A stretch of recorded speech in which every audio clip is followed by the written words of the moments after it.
What's up, everybody? It's your girl Phantom Art Designs here, and I just realized that I never really showed you all a results video after using the Canon Pixma IX6820. So that's actually what I'm going to be doing today. I'm just going to show a little quick speed draw of the recent posters that I've been doing for class or my own projects, and then I'm going to show you the results and the printing time and things like that. So as I'm physically recording this video, I have to do research on how long it's taken and how long, or take note about how long it's taking to print. But I'm definitely going to be showing you all the results. I'm going to be showing you the results inside of my house, and I'm also going to take a few photos and pictures outside. So the paper that I am using is a brand that I got off of Amazon. I'm going to insert a screenshot or a screenshot video on Amazon of the paper that I use, because I threw the box away and I can't remember the name of it, but it's definitely a glossy photo paper. It's 11 by 17. So this is the photo that I'm going to be, well, one of the photos that I'm going to be printing. I actually just finished this poster. I believe I finished this on Monday. Either it was Monday of this week or Friday of last week. I actually don't remember, but I did complete it recently because I went to my local Comic-Con, so my comic convention, and I got this photo reviewed by a few comic book professionals and other types of art schools that were at this convention. The second photo that I'm going to be printing is this picture of Polnareff from JoJo's Bizarre Adventure.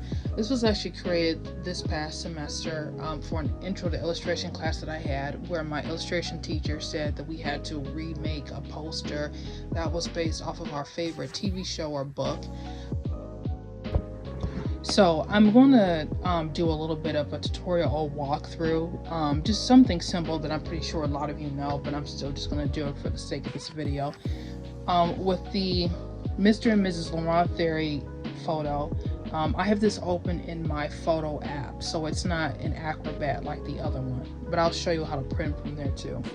So inside the photo app, what you can do is you can either right click and print, or you can press Control P and then the print dialog box will come up. For me, for whatever reason, it already has it for a landscape size, so you want to go in and change that to portrait. Make sure you have your I have the Canon IX6800 series. That's just the name of it, but it's the Canon IX6820. That's the name of the actual printer. So once you switch it to portrait, select how many copies you want, and because this is an 11 by 17 photo, we're going to switch it to tabloid, and then at that point you should be able to see your entire photo. So you have to adjust the paper setting based on how big your print is. So if it is 11 by 17, change it to tabloid. If it is 8.5 by 11, then change it to that. So it all just depends on how big or small your print is. When you change the paper type, this is very important because it tells the printer, I guess, how much pressure or whatever the machine has to do so it can print properly on the right paper. I'm going to say Photo Paper Pro Platinum because it's pretty, glossy. It's a pretty glossy photo, so that's what I've been doing the entire time. I want the full page to print. I want normal margins, and for the sake of it, I'm just going to say shrink to fit. I don't think it changes at all, but I've just been doing that. So that's how you do that one from the photo app. So now when we go over to Acrobat, it's the same thing. You can either go up to File and then Print, or you can press Control P and that will work too. So make sure your printer is selected. Select the number of copies you want, and then once you select that, there are a few things that you have to check.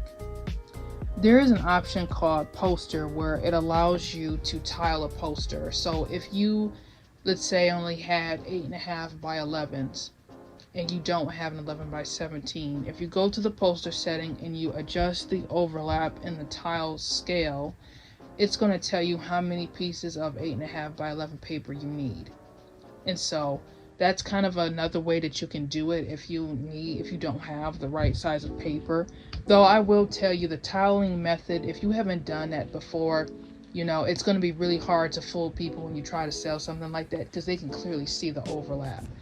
So that's only in case of emergencies, but set it back to size, and the paper setting should say 11 by 17. Right now it says 8.5 by 11, but there is a way that you can change it. You go into page setup, and then you find 11 by 17, which for me was the second option from the top. And then where it says rear tray, leave it there, and make sure portrait is selected, and then you press OK. So that way all of the extra white on the sides that were gone, or the extra white that was there, it's now gone, because now you've adjusted the size. So now you should see the full size of the print exactly how you designed it.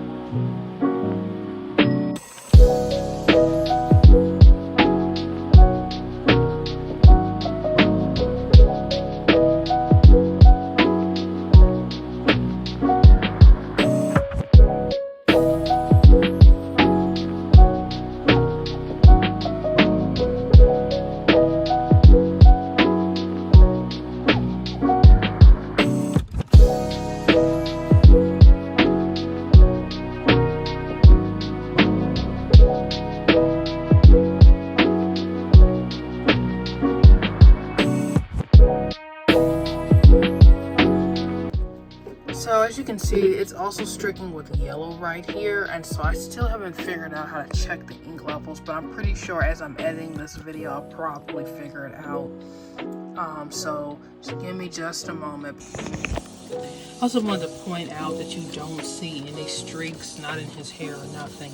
So I have no idea why my other paper streaked on the yellow, but it looks pretty much the same as the first one. So one thing I will say about this printer, sometimes the printing is hit or miss. I did a test page with the colors, and if you look closely at yellow, it's not streaking at all. Inside of this magenta, it's got like one streak, but it's barely there. So, and then the blacks and the cyans are fine, because I just replaced the cyan a few days ago. I have no idea why it began to streak. Honestly, I really don't know. So, my honest review about this printer is that it's literally hit or miss. For the most part, it does what it needs to do, but I noticed that when you start to print on this thing frequently, is when you start to see the streaks. And if you're printing from home to sell prints, that's actually not a good thing, because then you'll have to go to a third party and pay more money to get more quality of prints to be printed.